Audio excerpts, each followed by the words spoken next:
అందరికీ నమస్కారం. చివరి కొన్ని నెలలుగా నేను ఈ ఛానల్‌లో సరిగ్గా వీడియోస్ అప్‌లోడ్ చేయలేకపోయాను. చాలామంది నా వీడియోస్ కోసం ఎదురు చూశారు. ఇన్‌స్టాగ్రామ్‌లో కూడా మెసేజ్‌లు చేస్తూ అడుగుతున్నారు. మీ అందరి ప్రేమాభిమానాలు నాకు ఎంతో ఆనందాన్నిచ్చాయి. కానీ నా సొంత పనుల కారణంగా నేను ఈ మధ్య ఛానల్‌లో వీడియోలు అప్‌లోడ్ చేయలేకపోయాను. కానీ మీతో పంచుకోవడానికి చాలా రీసెర్చ్‌లు చేసుకొని మంచి ఇన్ఫర్మేషన్‌ని తీసుకొచ్చాను. మన సనాతన ధర్మంలో ప్రతి ఆచారం వెనుక కూడా శాస్త్రం దాగి ఉంటుంది. అలా ప్రతి ఆచారం వెనుకున్న సైన్స్ ఏంటో మీకు తెలియజేయడం కోసం సైన్స్ బిహైండ్ ఆర్ రిచువల్స్ అనే సిరీస్ మొదలు పెడదాం అనుకుంటున్నాను. ఇక్కడి నుంచి రెగ్యులర్గా వీడియోస్ అప్లోడ్ చేయడానికి ప్రయత్నిస్తూనే ఉంటాను. నాకు వీలైనంత వరకు, నాకు తెలిసినంత వరకు ఉన్న మొత్తం సమాచారాన్ని మీకు అందించే ప్రయత్నం చేస్తాను. మీరు కూడా మీకు తెలియని ఎన్నో విషయాలను తెలుసుకుంటారు. ఆ వీడియోస్ కనుక మీకు రావాలంటే మన ఛానల్ని సబ్స్క్రైబ్ చేసి పెట్టుకోండి. ప్రతిరోజు ఉదయం మీరు లేదా మీ అమ్మ, నాన్న, అమ్మమ్మ దేవుడి దగ్గర దీపం వెలిగిస్తూ ఉంటారు కదా. చిన్నప్పటి నుంచి మనం ఆ దీపాన్ని చూస్తూనే ఉన్నాం. కానీ ఎప్పుడైనా ఆలోచించారా, అసలు దీపాన్ని ఎందుకు వెలిగిస్తాం, ఏం జరుగుతుంది ఆ దీపం వెలిగించినప్పుడని? అమ్మ చెప్తుంది దేవుడికి ఇష్టం కాబట్టి వెలిగిస్తామని, నాన్న చెప్తారు పెద్దలు చెప్పారు కాబట్టి చేస్తామని.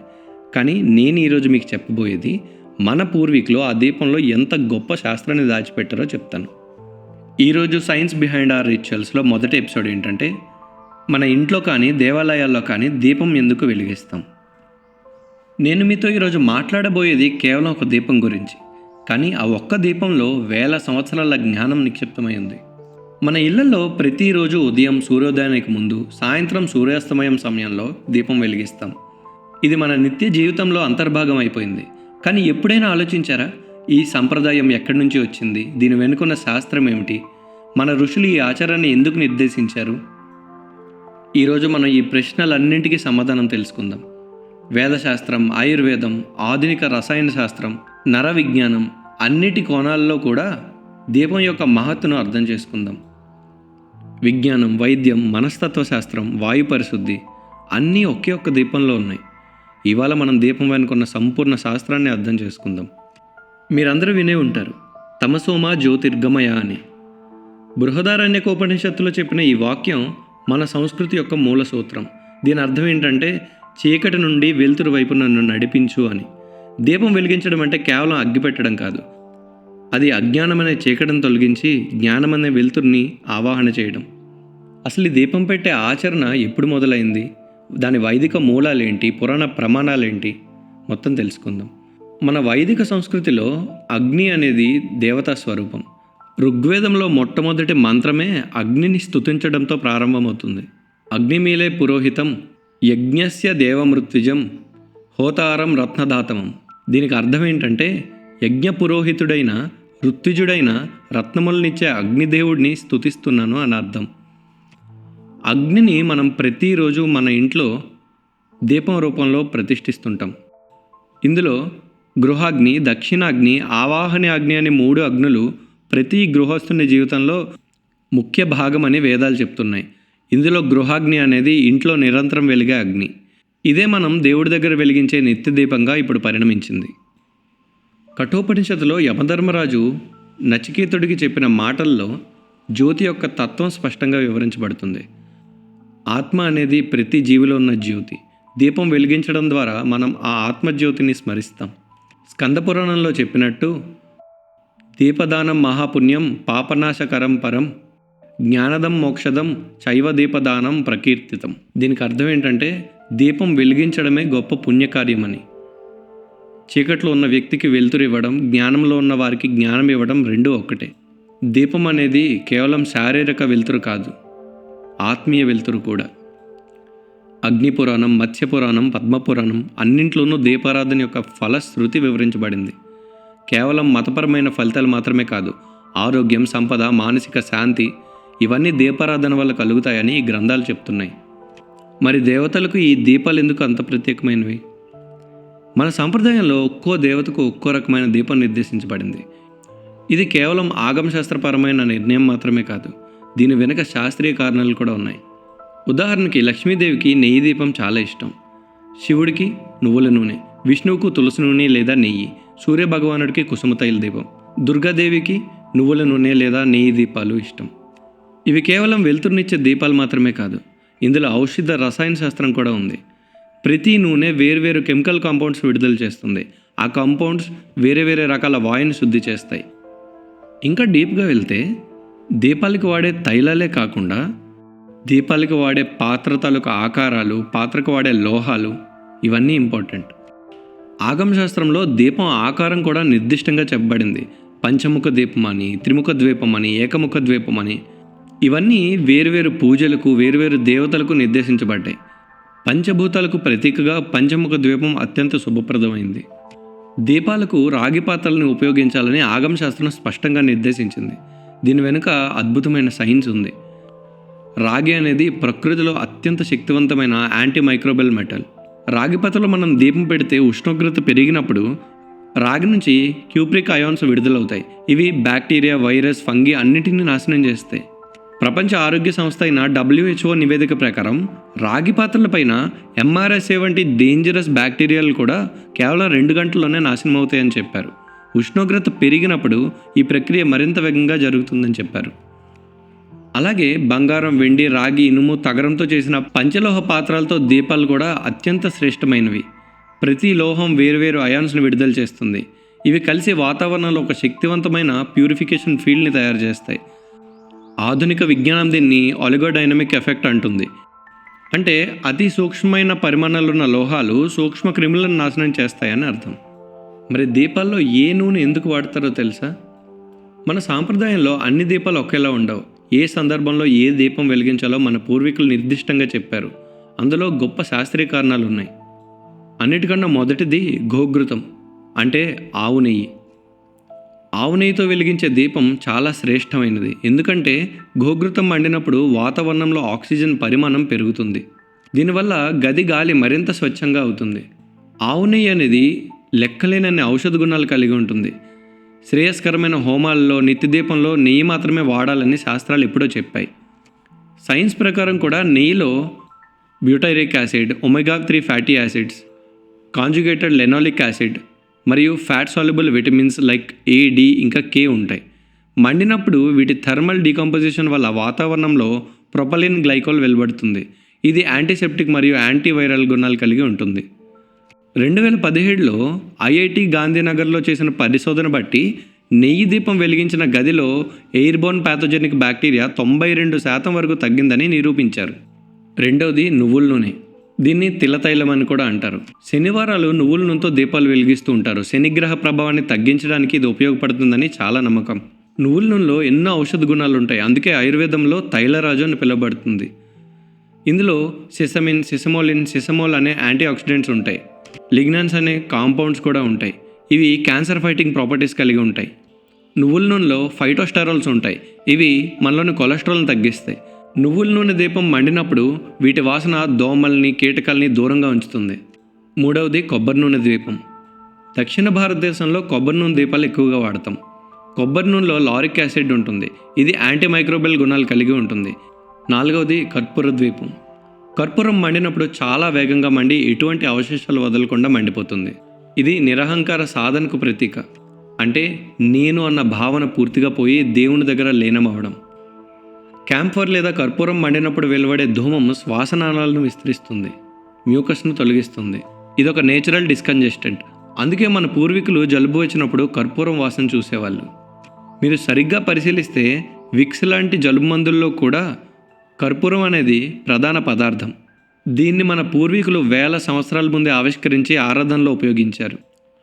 అప్పట్లో ఇల్లు మూసుకుని ఉన్నప్పుడు, ముఖ్యంగా రాత్రిపూట గాలిలో రకరకాల బ్యాక్టీరియా, వైరస్, ఫంగి పెరుగుతాయి. పూర్వకాలంలో మస్కిటోస్, ఇన్సెక్ట్స్ చాలా ఎక్కువగా ఉండేవి. కానీ మన పూర్వీకులు ప్రతి ఉదయం, సాయంత్రం దీపాలు వెలిగించేవారు. ఏదైనా నూనె దీపం మండినప్పుడు ఉష్ణం వెలువడుతుంది. ఈ వేడి వల్ల గాలిలో ఎయిర్ సర్క్యులేషన్ పెరుగుతుంది, అంటే ఫ్రెష్ ఎయిర్ వస్తుంది. దీనివల్ల గాలి మరింత స్వచ్ఛంగా మారుతుంది. National environmental engineering research institute చేసిన అధ్యయనం ప్రకారం దీపం వెలిగించిన గదిలో బ్యాక్టీరియా కౌంట్ అనేది 94% వరకు తగ్గిందని నిరూపించారు. దీపం వల్ల గాలి శుభ్రపరచడం, బ్యాక్టీరియాలను చంపడమే కాకుండా చాలా ప్రయోజనాలు ఉన్నాయి. దీపం అనేది మన మెదడుపై చాలా ప్రభావం చూపిస్తుంది. మనం కంప్యూటర్, మొబైల్ స్క్రీన్ చూసినప్పుడు మన మెదడు బీటా వేవ్స్లో పనిచేస్తుంది. అది మన బ్రెయిన్ని యాక్టివ్గా, చాలా స్ట్రెస్ఫుల్గా ఉంచుతుంది. కానీ మనం దీపం మంట వైపు చూసినప్పుడు మన మెదడు అనేది ఆల్ఫా వేవ్స్లోకి వెళ్తుంది. ఇది చాలా రిలాక్స్డ్గా, ఫోకస్డ్గా అనిపిస్తుంది. అందుకే మనం పూజ చేసేటప్పుడు మన మనసు చాలా ప్రశాంతంగా అనిపిస్తుంది. న్యూరో సైన్స్ కూడా ఇదే చెప్తుంది. ఫ్లికరింగ్ ఫ్లేమ్ అంటే అప్పుడప్పుడు ఊగే మంట చూసేటప్పుడు మన మెదడు ఆల్ఫా బ్రెయిన్ వేవ్ స్టేట్లోకి వెళ్తుంది. ఇది మెడిటేషన్కు సమానమైన స్థితి అన్నారు. మన మెదడులో పీనియల్ గ్లాండ్ అని ఉంటుంది. దీనే మన హిందూ సంస్కృతిలో ఆజ్ఞచక్రం అంటాం. ఇది మెలటోనిన్ అనే నిద్ర హార్మోన్ని, అలాగే డిఎంటి డైమిథైల్ త్రిప్టమిన్ అనే ఒక కాంపౌండ్ని రిలీజ్ చేస్తుంది. ఇది మనలోని ఆధ్యాత్మికతను పెంచడానికి ఎంతగానో తోడ్పడుతుంది. ఈ గ్లాండ్ వెలుతురు మరియు చీకటికి అత్యంత సున్నితంగా స్పందిస్తుంది. మనం సాయంత్రం దీపం వెలిగించే సమయంలో న్యాచురల్ సన్లైట్ తగ్గి దీపం వెలుతురు మొదలవుతుంది. ఈ సమయంలో పీనియల్ గ్లాండ్ అత్యంత యాక్టివ్గా ఉంటుంది. దీపం నుంచి వెలువడే ఈ సాఫ్ట్ లైట్ అలాగే వెచ్చదనం ఈ గ్రంథిని పాజిటివ్గా స్టిమ్యులేట్ చేస్తాయి. దీనివల్ల మనలో స్పిరిచువల్ అవేర్నెస్ పెరుగుతుంది. రసాయన శాస్త్రం ప్రకారం కూడా దీపం మండినప్పుడు యూవీ విజిబుల్ రేడియేషన్ వెలువడుతుంది. ఈ రేడియేషన్ వాతావరణంలో ఉండే ఆర్గానిక్ పొల్యూటెంట్స్తో రియాక్ట్ అవుతుంది. వాటిని హార్మ్లెస్ CO2గా లేదా H2Oగా మారుస్తుంది. ఇవి మనకి బయట దొరికే ఎయిర్ ప్యూరిఫైయర్స్ చేసే పని కంటే మరింత సమర్థవంతంగా సహజంగా జరుగుతుంది. నెయ్యి లేదా నూనె దీపం మండినప్పుడు కంబషన్ ప్రక్రియలో నెగటివ్ అయాన్స్ అనేవి భారీ సంఖ్యలో వెలువడతాయి. గాలిలో ఉండే dust particles, allergen, smoke, bacteria ఇవన్నీ పాజిటివ్ ఛార్జ్ కలిగి ఉంటాయి. దీపం నుంచి వెలువడిన ఈ నెగటివ్ అయాన్స్ అన్ని వాటిని ఆకర్షించి గ్రావిటీ వల్ల కిందకి లాగుతాయి. దీనివల్ల గాలి శుభ్రమైపోతుంది. అలాగే సైకియాట్రీ ప్రకారం కూడా ఈ నెగటివ్ అయాన్స్ అనేవి రక్తంలోని సెరటోనిన్ స్థాయిలను గణనీయంగా పెంచుతాయి. సెరటోనిన్ అనేది ఒక హ్యాపీనెస్ హార్మోన్. అందుకే మనం ఏదైనా పూజ చేసిన తర్వాత అంతా మనకి చాలా ఆనందంగా అనిపిస్తుంది. మన మానవ శరీరంలో ఒక అంతర్గత జీవన గడియారం ఉంటుంది. దాన్నే సర్కేడియన్ క్లాక్ అంటారు. ఇది 24 గంటల చక్రంలో పనిచేస్తుంది. ఈ సర్కేడియన్ క్లాక్ వల్లనే సూర్యోదయ సమయంలో మన మెదడులో కార్టిసాల్ పెరుగుతుంది. సూర్యాస్తమయ సమయంలో మెలటోనిన్ పెరుగుతుంది. అందుకే పొద్దున్నే మనం మేల్కొంటాం, రాత్రులు నిద్రపోతాం. ఈ ఆధునిక LED ఫ్లోరసెంట్ లైట్ బల్బులు ఏవైతే ఉన్నాయో ఇవన్నీ మెలటోనిన్ ఉత్పత్తిని అడ్డుకుంటాయి. మన నిద్ర దెబ్బతింటుంది, ఇమ్యూనిటీ బలహీనపడుతుంది. కానీ దీపం యొక్క వెలుతురు మెలటోనిన్ ప్రొడక్షన్ని అస్సలు డిస్టర్బ్ చేయదు. నెయ్యి దీపం అనేది వామ్ యాంబర్ లైట్ అంటారు. ఇది 2000 నుంచి 2500 కెల్విన్ కలర్ టెంపరేచర్స్ నుండి వెలుతురుని విడుదల చేస్తుంది. ఇది సూర్యాస్తమయ సమయాన్ని వెలుతురుకి సరిగ్గా సమానంగా ఉంటుంది. దీనివల్ల ఫోన్లు వాడే వారి కంటే దీపంని ఉపయోగించే వారికి మెరుగైన నిద్ర పడుతుంది. అందుకే మనం సాయంత్రం దీపం వెలిగించే పద్ధతిని పాటిస్తాం. భౌతిక శాస్త్ర ప్రకారం దీపం మండినప్పుడు కన్వెక్షన్ కరెంట్స్ అంటే ఉష్ణ తోడ్పాటు వల్ల కలిగే వాయు ప్రవాహం ఏర్పడుతుంది. వేడి గాలి పైకి వెళ్తుంది, చల్లటి గాలి కిందికి వస్తుంది. ఈ నేచురల్ వెంటిలేషన్ వల్ల గది గాలి కంటిన్యూస్గా ప్యూరిఫై అవుతుంది. బ్యాక్టీరియాతో కూడిన గాలి బయటికి వెళ్ళిపోయి ఫ్రెష్ ఎయిర్ వస్తుంది. అంతేకాదు, మండే దీపం చుట్టూ ఉండే ఎలక్ట్రోమాగ్నెటిక్ ఫీల్డ్ కూడా మన శరీరానికి చాలా ప్రయోజనకరంగా ఉంటుంది. బయోఫోటాన్ రీసెర్చ్లో తెలిసింది ఏంటంటే మన శరీర కణాలు అల్ట్రా వీక్ లైట్ని ఉత్పత్తి చేస్తాయి మరియు వాటికి రెస్పాండ్ అవుతాయి. దీపం యొక్క సాఫ్ట్ ఫోటాన్ రేడియేషన్ ఈ సెల్యులర్ కమ్యూనికేషన్ని ఎన్హాన్స్ చేస్తుంది. ఆప్థమాలజీ ప్రకారం కూడా హార్త్ తీసుకున్నప్పుడు మన అరచేతులు కళ్ళకు అద్దుకుంటాం కదా, ఇందులో 2 శాస్త్రీయ కారణాలు ఉంటాయి. మొదటిది దీపం యొక్క వామ్త్, అంటే దీపం నుండి వెలువడే వెచ్చదనం ఏదైతే ఉందో అది మన కళ్ళలోని బ్లడ్ సర్క్యులేషన్ పెంచుతుంది, కళ్ళు తాజాగా అనిపిస్తాయి. రెండవది నెయ్యి జ్వాల నుండి వచ్చి సబ్టిల్ ఫోటాన్స్ రెటినాని స్టిమ్యులేట్ చేస్తాయి, విజన్ మరింత షార్ప్గా అవుతుంది. ఆయుర్వేదంలో కూడా త్రాటకం అనే ఒక పద్ధతి ఉంది. ఇదొక నేత్ర వ్యాయామం, అంటే ఐ ఎక్సర్సైజ్. త్రాటకం చేయడం వల్ల నేత్ర చికిత్స చేయవచ్చు. ఒక స్థిరమైన కాంతి వైపు నిర్ణీత సమయం వరకు నిరంతరంగా చూడడం వల్ల మన కంటి కండరాలు బలపడతాయి. లాక్రిమల్ గ్లాండ్స్ అంటే కన్నీటి గ్రంథులు స్టిమ్యులేట్ అవుతాయి, కళ్ళు తేమగా ఉంటాయి. డిజిటల్ ఐ స్ట్రెయిన్ ఏదైతే ఉందో తగ్గుతుంది, ఆప్టిక్ నర్వ్ మరింత షార్ప్ అవుతుంది. ఇది మన పూర్వీకులు దీపం వైపు పూజ చేసే సమయంలో ఆచరించేవారు. ఆప్థమాలజీ రీసెర్చ్ ప్రకారం కూడా వామ్ ఫ్లికరింగ్ లైట్ వైపు ఒక 10 నిమిషాలు చూడడం వల్ల డ్రై ఐ సిండ్రోమ్ తగ్గుతుంది, టియర్ ఫిల్మ్ స్టెబిలిటీ పెరుగుతుంది. ఇది మన పూజల్లో దీపం వైపు చూడడం వల్ల అనుకోకుండా జరిగే చికిత్స. ఆయుర్వేద సిద్ధాంతం ప్రకారం మన శరీరం పంచభూతాలతో నిర్మితమైంది. ఇందులోని అగ్నితత్వం జఠరాగ్ని రూపంలో మన శరీరంలో ఉంటుంది. ఇది జీర్ణ వ్యవస్థను నిర్ణయిస్తుంది. దీపం వెలిగించడం ద్వారా మనం బాహ్య అగ్నితత్వాన్ని పూజిస్తాం. దీనివల్ల శరీరంలోని జఠరాగ్ని కూడా సమతుల్యమవుతుందని ఆయుర్వేదం చెప్తుంది. ఉదయం బ్రహ్మీ ముహూర్తంలో అంటే సూర్యోదయానికి 1.5 గంటల ముందు దీపం వెలిగిస్తే ఆ సమయంలో వాతదోషం సక్రియంగా ఉండటం వల్ల దీపం యొక్క అగ్నితత్వం వాత ప్రభావాన్ని సమతుల్యం చేస్తుంది. మీకు తెలుసా, మనం రోజు చేసే నిత్య పూజ విధానంలో ఘంటానాదం, ధూపం, దీపం పెడతాం కదా. ఇవన్నీ కేవలం దేవుడిని మేల్కొల్పడానికే కాదు, ఇదంతా ఒక శాస్త్రీయ ప్రక్రియ. మనం ఇంట్లో పంచలోహ గంట మోగించినప్పుడు వెలువడే శబ్దం 7 సెకండ్ల వరకు మారుమోగుతూనే ఉంటుంది. ఈ శబ్ద తరంగాల ఫ్రీక్వెన్సీ 108 నుంచి 432 హెర్ట్జ్ వరకు ఉంటుంది. ఇది మన శరీరంలోని డిఎన్ఏ స్పైరల్ యొక్క న్యాచురల్ రెజొనెన్స్ ఫ్రీక్వెన్సీ. ఈ డిఎన్ఏలోని ఫ్రీక్వెన్సీ గంట శబ్దం నుంచి వచ్చే ఫ్రీక్వెన్సీకి సింక్రనైజ్ అయినప్పుడు మనలోని స్ట్రెస్ లెవెల్స్ తగ్గుతాయి. సైమాటిక్స్ అంటే శబ్దశాస్త్రం ప్రకారం కూడా టెంపుల్ బెల్ సౌండ్స్ వినే వ్యక్తుల్లో కార్టిజాల్ లెవెల్స్ 22% తగ్గాయి. అంటే స్ట్రెస్ 20% తగ్గిందని. బీటా ఎండార్ఫిన్స్ 15% పెరిగాయి. ఇది ఒక 20 నిమిషాల ధ్యాన సమయానికి సమానమైన కెమికల్ చేంజ్. అలాగే అగరబత్తి మరియు ధూపద్రవ్యాల వాడకం మన సంప్రదాయంలో ఎప్పటి నుంచో ఉంది. చందనం, అగరు, గుగ్గులు, ధూప సామాగ్రి, వీటన్నిటిలో వేరువేరు ఔషధ గుణాలు ఉంటాయి. చందనంలోని శానటోల్ అనే కాంపౌండ్ యాంగ్జైటీని తగ్గించి మత్తును పెంచే గుణాలు ఉంటాయి. గుగ్గిలానికి యాంటీ ఇన్ఫ్లమేటరీ, థైరాయిడ్ ఫంక్షన్ నియంత్రణ ఉంటుంది. అగరబత్తిలో ఉండే అగర్వుడ్కి న్యూరలాజికల్ కామింగ్ ఎఫెక్ట్ ఉంటుంది. అందుకే ఈ ధూపాలు అనేవి మనకి యాంటీ డిప్రెసెంట్గా పనిచేస్తాయి. ఇవి పరిశోధనలో ఇప్పుడిప్పుడు చెప్తున్నా మన పూర్వీకులు ఇది వేల సంవత్సరాల ముందే అనుభవపూర్వకంగా కనుగొన్నారు. ఇప్పుడు ఈ దీపంలోని ఉష్ణం, వెలుతురు, నెగటివ్ అయాన్స్, ఎయిర్ ప్యూరిఫికేషన్, అలాగే గంటలోని sound therapy, brain wave entrainment, cortisol reduction, అలాగే ధూపంలోని న్యూరాలజికల్ కామింగ్, ఈ 3 ఒక్కొక్కటిగా కాకుండా 3 కలిసి ఒకేసారి పనిచేసినప్పుడు ఎంత ఎక్కువ ప్రభావం ఉంటుందో మీరే ఆలోచించండి. దీపం గాలిని ప్యూరిఫై చేస్తుంది. గంట శబ్దం మనసుని శాంతింపజేస్తుంది. అగరబత్తి గదిని సుగంధభరితం చేసి మనసుని ఫోకస్ చేసేలా చేస్తుంది. మన పూర్వీకులు ఈ 3ంటిని కలిపి ఒక కంప్లీట్ వెల్నెస్ సిస్టంగా తయారు చేశారు. అందుకే మనం ఈ 3ంటిని ప్రతి పూజలో తప్పనిసరిగా ఉపయోగిస్తాం. అందుకే పూజలు చేసే ప్రతి ఇల్లు ఆరోగ్యంగా, ఆనందభరితంగా ఉంటుంది. ఇంత శాస్త్రం తెలుసుకున్నాం కదా, మరి ఇప్పుడు దీన్ని సరైన పద్ధతిలో దీపం వెలిగించడం ఎలాగో కూడా నేర్చుకుందాం. మన పెద్దవాళ్ళు చెప్పిన పద్ధతిలో ప్రతి అడుగుకు కారణం ఉంటుంది. మొదటిది శుభ్రత. దేవుడి దగ్గర పూజకు ముందు స్నానం చేయాలి. ఇందుకు కారణం శుభ్రమైన శరీరం నుండి వచ్చే ఎనర్జీ పాజిటివ్గా ఉంటుంది. అంతేకాదు, శరీరంపై ఉండే నెగిటివ్ అయాన్స్ పూజ గదిలోకి రాకుండా ఉంటాయి. రెండవది దీపపాత్ర ఎంపిక. రాగి లేదా కంచు పాత్రలో దీపం వెలిగించడం మంచిది. రాగి నుండి పాజిటివ్ అయాన్స్ వెలువడతాయి. ఇవి గాల్లో కలిసి వాతావరణాన్ని ప్యూరిఫై చేస్తాయి. అందుకే మన పూజ గదిలో రాగి పాత్రలను ఎక్కువ వాడతాం. మూడవది వత్తి. దీపం పెట్టేటప్పుడు పత్తి వత్తి మాత్రమే వాడాలి. రబ్బర్, పేపర్ లాంటి సింథటిక్ మెటీరియల్స్ అస్సలు వాడకూడదు. పత్తి వత్తి నూనెని నెమ్మదిగా పీల్చి స్లోగా స్టడీ ఫ్లేమ్ని ఇస్తుంది. ఇది స్టేబుల్ నెగటివ్ అయాన్ రిలీజ్కు అనువైంది. సింథటిక్ మెటీరియల్స్ వల్ల వెలువడేవన్నీ విషవాయువులే, కాబట్టి వాటిని దూరం ఉంచాలి. తర్వాత ఏ దిశన దీపం పెట్టాలి. ఆగమశాస్త్రం నిర్దేశించినట్లు దీపాన్ని తూర్పు లేదా ఉత్తర దిశగా పెట్టాలి. భూమి యొక్క జియోమాగ్నెటిక్ ఫీల్డ్ లైన్స్ అన్నీ ఉత్తరం నుండి దక్షిణ వైపు ప్రవహిస్తాయి. తూర్పు దిశ నుండి సూర్యుడు ఉదయిస్తాడు. అక్కడి నుండి వచ్చే ఎయిర్ కరెంట్స్ ఫ్రెష్గా ఉంటాయి. దీపం అక్కడ ఉంచితేనే ఫ్రెష్ ఎయిర్తో పాటు కలిసి ప్యూరిఫైడ్ ఎయిర్ అంతా గది మొత్తం వ్యాపిస్తుంది. తర్వాత దీపం వెలిగించేటప్పుడు మనసు ప్రశాంతంగా దేవుడిపై నిలిపి ఉంచాలి. క్వాంటమ్ ఫిజిక్స్ చెప్పే అబ్జర్వర్ ఎఫెక్ట్ ప్రకారం మన ఆలోచనలు, ఇంటెన్షన్స్ ఫిజికల్ రియాలిటీని ఎఫెక్ట్ చేస్తాయి. అందుకే ఆ సమయంలో మనం కోరుకునే కోరికలు తీరే అవకాశాలు ఎక్కువగా ఉంటాయి. పాజిటివ్ ఇంటెన్షన్తో చేసే పూజలో వెలువడే ఎనర్జీ చాలా భిన్నంగా ఉంటుంది. తర్వాత దీపం వెలిగించే సమయం. ఉదయం సూర్యోదయానికి ముందు మరియు సాయంత్రం సూర్యాస్తమయం సమయంలో దీపం వెలిగించాలి.